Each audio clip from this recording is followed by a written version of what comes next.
Welcome friends. In this video, we'll study about 9th Constitutional Amendment Act 1960. Indian constitution एक living document है, मतलब ये समय के साथ इवॉल्व होता है और सोसाइटी की चेंजिंग नीड्स को एड्रेस करने के लिए इसमें अमेंडमेंट्स किए जाते हैं।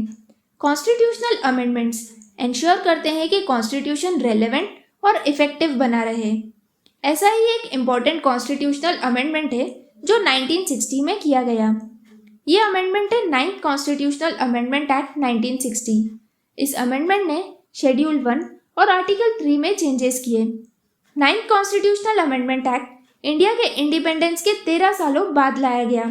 1947 में जब ब्रिटिश इंडिया का पार्टीशन हुआ, तब बाउंड्री कमीशन के चेयरमैन सर सिरिल रैडक्लिफ को इंडिया और पाकिस्तान की बाउंड्री ड्रॉ करने की रिस्पॉन्सिबिलिटी दी गई। रैडक्लिफ को इंडिया के बारे में ज़्यादा नॉलेज नहीं था और इससे पहले उन्होंने कभी इंडियन सबकॉन्टिनेंट में विजिट भी नहीं किया था। उनको सिर्फ 5 हफ्ते दिए गए थे ये टास्क कंप्लीट करने के लिए, जो काफ़ी चैलेंजिंग था। उन्होंने हिंदू मेजॉरिटी रीजन्स को इंडिया में और मुस्लिम मेजॉरिटी रीजन्स को पाकिस्तान में डिवाइड किया। उनके डिसीजंस काफ़ी कंट्रोवर्शियल रहे। जल्दबाजी में बनाई गई ये बॉर्डर्स से वायलेंस बढ़ा और इंडिया और पाकिस्तान के बीच कई सालों तक कॉन्फ्लिक्ट्स चलते रहे।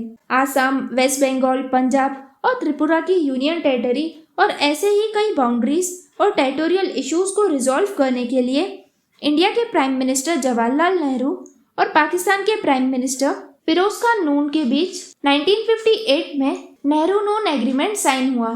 इस एग्रीमेंट में दोनों कंट्रीज अपने बाउंड्री डिस्प्यूट्स को सॉल्व करने पर एग्री हुई। इस एग्रीमेंट के अकॉर्डिंग इंडिया और पाकिस्तान ने डिसाइड किया कि कुछ टेरिटरीज का एक्सचेंज होगा। बेरूबारी यूनियन 12 जो कि इंडिया का पार्ट थी, जिसे पाकिस्तान भी क्लेम कर रहा था, उसे हॉरिजॉन्टली डिवाइड किया जाएगा। दोनों कंट्रीज को टेरिटोरियल लॉस ना हो, इसीलिए एनक्लेव के बदले एनक्लेव एक्सचेंज करने का डिसीजन हुआ, यानी जितना रीजन दिया जाएगा ठीक उतना ही रीजन लिया भी जाएगा। नेहरू नून एग्रीमेंट के अकॉर्डिंग बेरूबारी यूनियन 12 की टेरिटरी को इंडिया और पाकिस्तान के बीच डिवीजन का प्रपोजल दिया गया था, लेकिन वेस्ट बंगाल गवर्नमेंट ने इसका अपोज किया और इसे सुप्रीम कोर्ट में चैलेंज किया गया। ये केस था Berubari union versus union of India का। इस केस में सुप्रीम कोर्ट ने ये डिक्लेयर किया कि आर्टिकल 3 के अंडर पार्लियामेंट के पास ये पावर नहीं है कि वो इंडियन टेरिटरी को किसी फॉरेन कंट्री को ट्रांसफर करे। कोर्ट ने ये कहा कि इंडियन टेरिटरी को किसी फॉरेन कंट्री को ट्रांसफर करने का पावर पार्लियामेंट के पास नहीं है, जब तक आर्टिकल 368 के अंडर कॉन्स्टिट्यूशन में अमेंडमेंट नहीं किया जाए। आर्टिकल 3 में पार्लियामेंट को ये पावर है कि वो किसी स्टेट के एरिया को रिड्यूस कर सकती है, लेकिन कंट्री की टेरिटरी को किसी फॉरेन कंट्री को नहीं दे सकती है।